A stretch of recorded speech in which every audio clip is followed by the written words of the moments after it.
Hey friends, it's Missy again. Thanks for stopping in today. I have a special layout today for the Paige Evans design team, and I'm going to be using one of her new summer cut files that she is revealing every day from July 1st to July 20th. And I am day number 2, and the cut file for today is these adorable, beautiful, awesome, lovely flip-flops.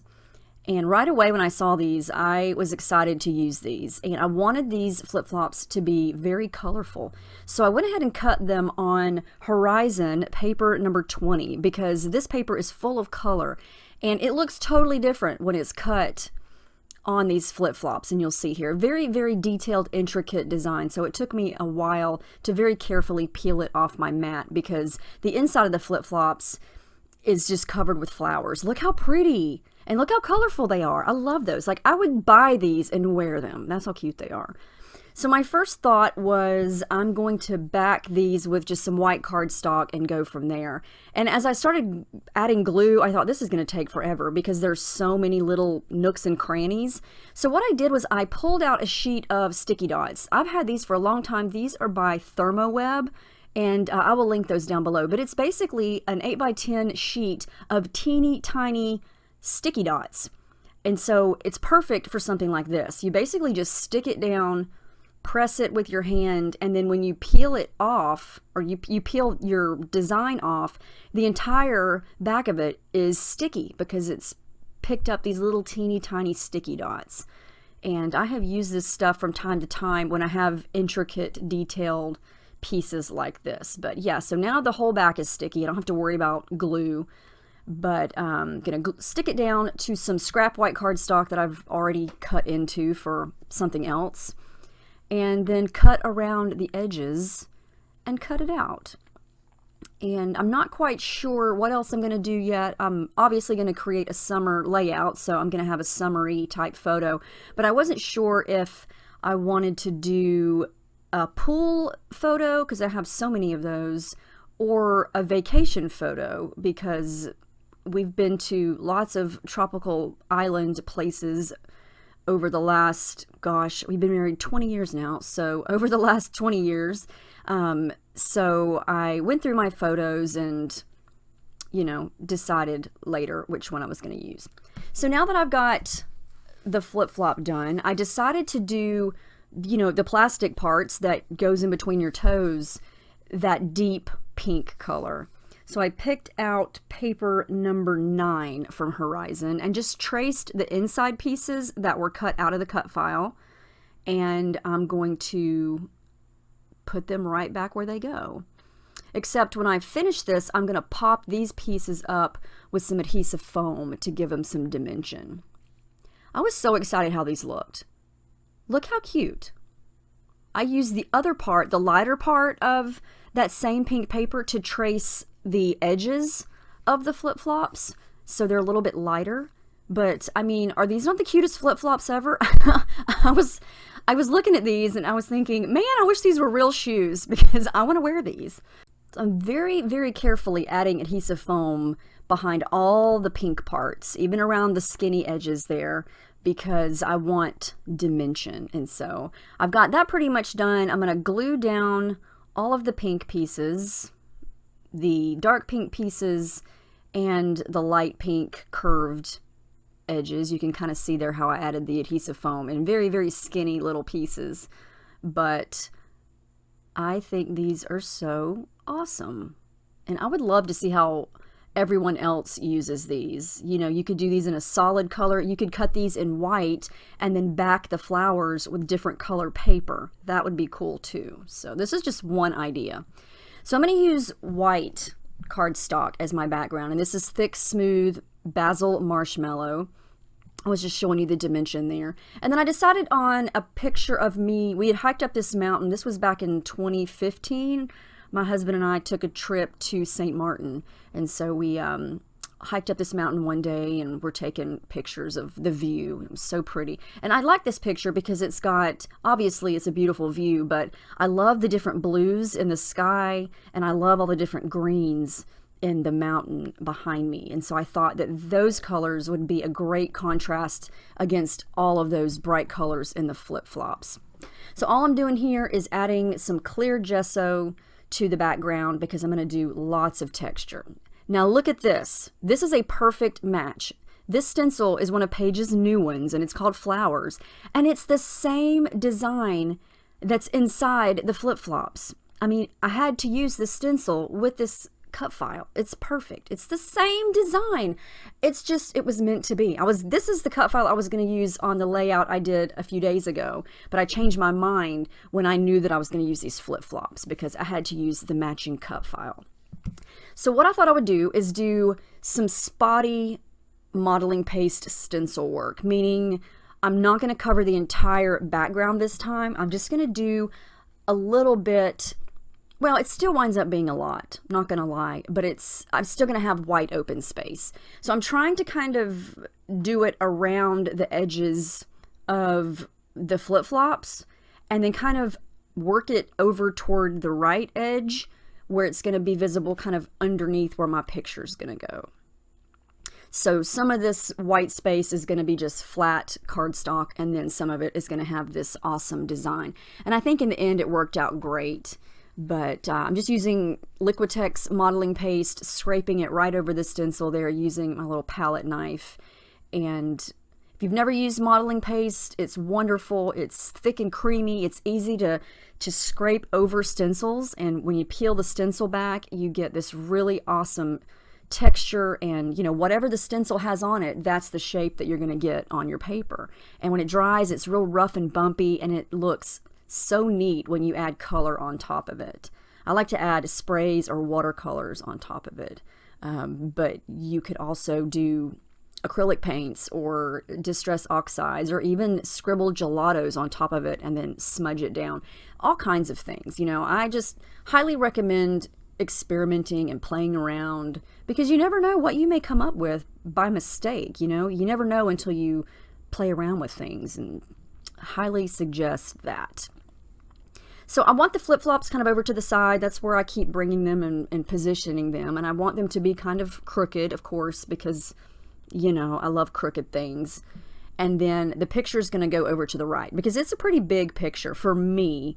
And one thing I love, and I say this a lot about big cut files like this, is it takes up so much space. You only have so much room left for the picture, and that makes it easier to put the page together, I think. But you can see all the texture there and how cool it looks, and you'll really be able to see it here in just a minute. But I kind of want to run the flip-flops off the edges. So I'm going to have, some of the flip-flops are going to be cut off of the edge, but you're still going to be able to tell that they're flip-flops. Okay, so I pulled out some shimmers. I wanted to do a blue background. I know I do a lot of blue backgrounds, but I couldn't resist because the blue in the photo, and there's so much pink in the flip-flops, I didn't want to do a pink background, so we're going to do blue. So I'm spraying 2 shimmers down to mix together here. I'm shimmering. I'm spraying, let's see, the lighter blue color is called Blue Jeans, that one right there. And then the darker one is called Ahoy Matey, and it's more of a navy blue. And this just looks like I'm making a mess, and that's exactly what I'm doing. It's so easy to make this kind of a background. It looks complicated, but I mean, you're watching me do this, and it is not hard at all. Once the modeling paste is dry, spray the color over it, spritz it with water, and then you just turn the paper all kinds of directions. Use a little brush there to help you spread it around. But the modeling paste and the color and the sprays, it just does all the work for you. I mean, as soon as you start to add color to that modeling paste, you're going to start to see the shape of whatever is on the background. And it's easy. This background came together really, really quickly. I was surprised. And I had to resist the idea of creating a multicolored background. And the reason I didn't do that was because the flip-flops are very multicolored. And so I feel like when I have a big element on the layout that has got so many colors to it, I just need one solid color on the background. Otherwise, it's just going to be a big, colorful extravaganza, and you're not going to be able to see anything clearly because it's all going to be blending in. Look at this. That was so easy. You have to admit, that was easy to do. It looks complicated now that it's done, but it really was easy. You're just spraying things down and making a big old mess. And I'm telling you, it always looks like a hot mess, but then once you let it dry, you bring things back over like this and you see how it looks, it totally transforms the background and it makes it look so different. And I love that. So what I was saying earlier about using big cut files, you can see that they take up over half the page, okay? So once I organize the flip-flops like this, where else could my photo go? I mean, it could go up in the upper right-hand corner, but I didn't want it to go up there. I wanted to leave some white space. So I feel like it's going to overlap the flip-flop on the right, and that's okay because I'm not covering up enough of the flip-flop to where you can't tell what it is. And I want the picture to be on the right-hand side of the page because whoever, that chick in the photo, it's me. I'm looking toward the left. And I always say one of my rules, one of my personal rules is I like to have the subject in the photo kind of facing the opposite direction of the page. So it looks like they're looking across, looks like I'm kind of checking out that flip-flop. Even though I'm kind of looking straight ahead, I'm kind of tilted to the left. So I wanted some open space also between my head and the flip-flop because there's some negative space in the photo, but I don't want to cover that up because that's the whole point of me taking this picture was to get this background in the picture. So I wanted to make sure that I did not cover that up. You know, because that's why I took that selfie, because I wanted all that beautiful stuff in the background. So what am I doing here? I'm just adding layers. I picked out some obviously used scraps from Horizon there that I'd used for previous layout from a cut file, and those are great scraps to keep because I just use those as layers behind this picture and you would never know that they're all hacked up from a previous page. So I'm putting a little bit of orange, yellow, and then I'm using some of that cut apart sheet. What paper is that? I cannot remember what paper that is, but it's from Horizon.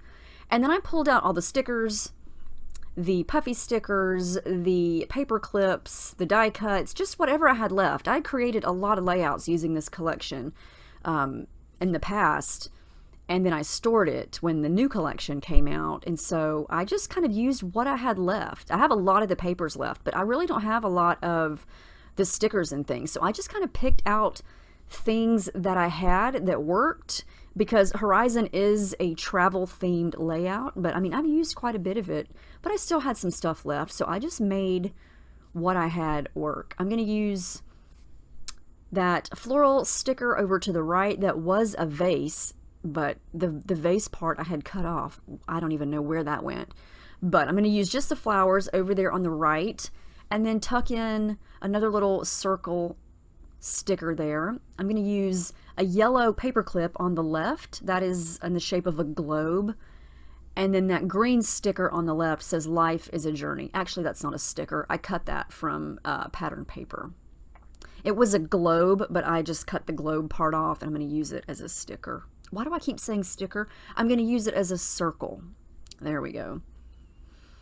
So I went ahead and glued the flip-flops down because I kept bumping them and they kept moving, and I knew that that's where they were going to go. So I went ahead and attached those down using the Scotch Tacky glue because that stuff is awesome and I love it.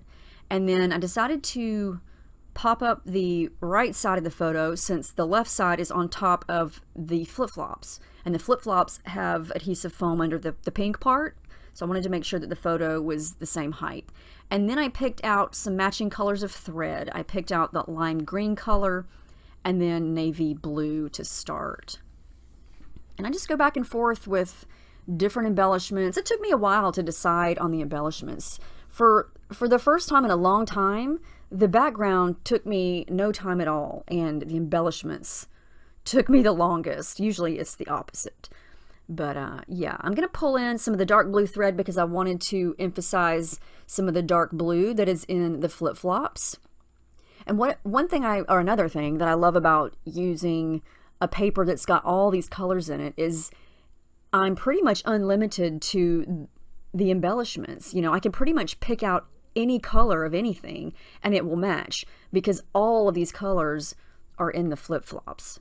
So yeah, I had a hard time just narrowing things down because everything matched. And I didn't want to go overboard because these flip-flops are pretty busy. Even though it's just one pattern paper backed with white, you know, there's a lot going on there. It's pretty busy. And so I felt like everything that I embellished with needed to be kind of simple and more on the solid side, especially on the left side of the picture where I'm embellishing with that pink sticker and that green circle. Those are more solid colors and they're going to stand out against that busy flip-flop, whereas that floral cluster on the right of the photo, I felt like it was okay because it's separated from the flip-flops. I picked out this paper to cut out some of these little green flowers, and they were the perfect addition. I have never been a lime green fan until this collection because it just goes perfectly. So I actually used quite a bit of lime green. I added one to the flip-flop on the top. I think that turned out cute. I love that little flower on the flip-flop there. So I cut out 3 of those and used a couple of those around the page. And then I decided to pop in a little bit of light pink thread to match that light pink heart over on the left. I'm going to come back in with some of the navy thread and add this kind of up at the top above the photo, right where it meets that flip-flop. I just felt like it needed a pop of that darker blue right there because it's a little bit darker than the background. I didn't want a completely navy blue background, but I wanted a darker color on the background to make those flip-flops pop. And I think that that color was perfect. This little sticker here says Wander. I just decided to use it because it kept getting, it kept coming off of the sticker sheet because I think I had peeled it off and tried it on several projects in the past and it just kept falling off the sticker sheet. So I made it work. I thought, okay, we're going to glue you down and use you now. And then for my title, I struggled because I didn't know what I wanted to put for the title. And I knew that it had to be something on the small side because there's not a lot of space for a giant title. And so I pulled out these amazing, awesome, I wish I had 10 more packs of these navy blue mini thickers. I believe these are from Paige's Pick Me Up collection. But yeah, they were white and navy blue. And I just created the word St. Martin at the bottom because that's where we were. And then I fussy cut a couple more flowers from a 6x8 paper. I showed you that really quick there. They're pink. They're kind of like the green ones. They're a little bit bigger, but they're pink and they've got a little bit of foiling on them because some of the papers in that 6x8 paper pad had some of that copper foiling. So I'm going to use a couple of those because I just kind of went little flower crazy here toward the end. And I wanted a little cluster of something underneath the title. And so I added a couple of those down there. And then I fussy cut the word paradise from paper number 4, which is also from Horizon. I'm pretty sure you remember it. It's that white paper with all the rainbow scripty words, and those are perfect for little titles. So I cut out paradise, and I'm going to make it work kind of underneath the St. Martin there. And it's kind of a bluish to purple fade. And it's pretty subtle. You know, it's not a big overbearing title. And you kind of really can't see the ST for St. Martin because it's underneath some of the thread, but I'm going to try to fix that here in just a minute. I don't know why I bothered trying to add splatters. I don't feel like the splatters really add a lot to this, but I pulled the blue jeans out again and did a little bit more splattering on the white part of the page that was left undone. And they're still kind of subtle. So what I thought I might do to make the S stand out a little bit more, which I think this made it blend in even more, is I took a little bit of white acrylic paint and I tried to paint the S white just to make it a little bit lighter, but you still can't really see it. And in the end, it doesn't really matter. I don't move the thread just because some of the title is covered up. I know what it says, and you know, we make layouts for us. They go in our albums, and I'm going to remember that it says St. Martin, even though it's kind of hidden. But I'm adding the date. I'm almost finished. I do add, not adding the date, adding my journaling, and then I add the date later. But that's how this turned out. I think this is really cute. I love this cut file. I hope you guys will get your hands on it, and I can't wait to see how other people use this because it's awesome. And like I said, it goes with the flowers cut file. So if you have, not cut file, stencil. Why am I so tongue-tied today? So if you have this new stencil, it's going to match this this cut file perfectly. But Let me know if you have any questions about anything today. My brain feels super scattered. I've been doing video after video after video lately, and I don't feel I can talk straight anymore. So hopefully what I said made sense, but I hope you're enjoying all these close-ups, and I will see you guys in my next video. So thank you for watching, and I hope you have a great day.